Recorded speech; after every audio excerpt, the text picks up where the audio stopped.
নমস্কাৰ ছাত্ৰ ছাত্ৰীসকল। আজি আমি তৃতীয় শ্ৰেণীৰ গণিতৰ পাঠ টকা আৰু পইচা পাঠটো আলোচনা কৰিম।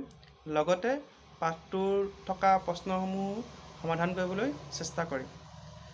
প্ৰথমে আমি কেইখনমান ছবি চাই লওঁ। আহাচোন ছবিকেইখনত কি আছেনো আমি এই ছবিকেইখনত কি আছে তোমালোকে বাৰু ধৰিব পাৰিছানে?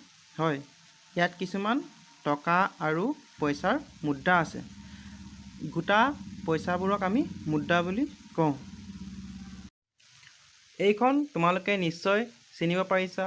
এইখন এখন কাগজৰ 10 টকীয়া নোট। 10 টকীয়া নোটখনৰ দুই পৃষ্ঠ ইয়াতে আমি দেখিবলৈ পাইছোঁ। আৰু লগত এইখন এখন 20 টকীয়া নোট। এইখন এখন 5 টকীয়া নোট।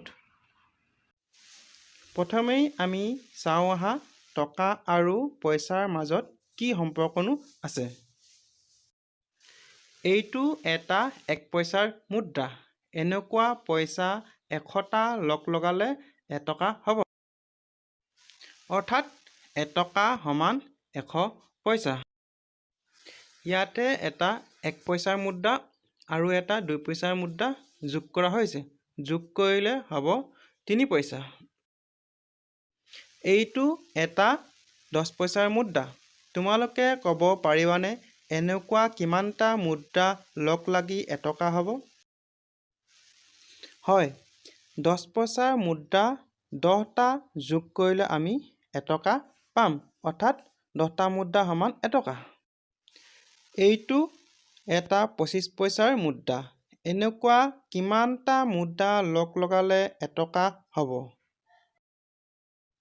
25 পইচাৰ 4টা মুদ্ৰা লগ লগালে 100 পইচা অৰ্থাৎ এটকা হ'ব। এইটো এটা 50 পইচাৰ মুদ্ৰা। এনেকুৱা মুদ্ৰা কিমানটা লগ লগালে এটকা হ'ব? হয়, 50 পইচাৰ 2টা মুদ্ৰা লগ লগালে এটকা হ'ব। এতিয়া চোৱা, এখন 10 টকীয়া নোটৰ লগত 5 টকীয়া নোট যোগ কৰিলে কিমান হ'ব? হয়, 15 টকা হ'ব। এতিয়া আমি এখন 20 টকীয়া নোটৰ লগত এখন 10 টকীয়া নোট যোগ কৰোঁ। যোগ কৰি কিমান পাইছোঁ? 30 টকা। আহাচোন এতিয়া আমি আমাৰ পাঠ্যপুথিত থকা কেইটামান প্ৰশ্ন সমাধান কৰিবলৈ চেষ্টা কৰোঁ। প্ৰথমে চোৱা, এটা পেঞ্চিলৰ বাকচ এটাৰ দাম। বাকচটোৰ দাম 10 টকা যোগ 10 টকা যোগ 5 টকা সমান কিমান পাম আমি? তোমালোকে চিন্তা কৰি চোৱাচোন। পেঞ্চিল বাকচটোৰ দাম এখন 10 টকীয়া নোট, এখন 5 টকীয়া নোট আৰু এটা 10 টকীয়া মুদ্ৰা আছে। যোগ কৰিলে কিমান হ'ব? হয়, 25 টকা হ'ব। অৰ্থাৎ পেঞ্চিল বাকচটোৰ দাম হ'ব 25 টকা। পুতলা গাড়ী এখনৰ দাম। গাড়ীখনৰ দাম কিমান দিয়া আছে? এটা 20 টকীয়া নোট, এখন 20 টকীয়া নোট, এখন 10 টকীয়া নোট, এটা 10 টকীয়া মুদ্ৰা। আটাইকেইটা যোগ কৰিলে কিমান হ'ব? মুঠতে আটাইকেইটা যোগ কৰিলে আমি পাম 60 টকা। বল এটাৰ দাম। বলটোৰ দাম কেনেদৰে দিয়া আছে? এখন 10 টকীয়া নোট, এখন 5 টকীয়া নোট, এটা 2 টকীয়া মুদ্ৰা আৰু এটা 2 টকীয়া মুদ্ৰা আৰু এটা 2 টকীয়া মুদ্ৰা। আটাইকেইটা যদি আমি যোগ কৰোঁ সৰ্বমুঠ কিমান পাম? তোমালোকে ভাবি চোৱাচোন। হয়, আমি কিমান পাম? সৰ্বমুঠ 21 টকা হ'ব। লুডু এখনৰ দাম। লুডুখনৰ দাম কেনেদৰে দিয়া আছে? এখন 50 টকীয়া নোট, এখন 20 টকীয়া নোট, এখন 10 টকীয়া নোট, এখন 5 টকীয়া নোট আৰু এখন 5 টকীয়া নোট। যোগ কৰিলে কিমান হ'ব? তোমালোকে ভাবি চোৱাচোন। হয়, যোগ কৰিলে মুঠ হ'ব 90 টকা। এতিয়া আমি চাওঁ আহা কিমান টকা খৰচ হ'ল আৰু কিমান টকা থাকিল। প্ৰথমে চোৱা, তগৰ 20 টকা লৈ বজাৰলৈ গ'ল আৰু তলত দিয়া বস্তুকেইবিধ কিনিলে। তেওঁ মুঠ খৰচ কিমান হ'ল আৰু কিমান টকা হাতত থাকিল? তেওঁ কি কিনিছিলে? প্ৰথম এটা কলম কিনিছিলে, কলমটোৰ দাম হ'ল 7 টকা। আৰু এডাল ৰবৰ কিনিছিলে, ৰবৰডালৰ দাম হ'ল 3 টকা। মুঠ কিমান হ'ল? 10 টকা।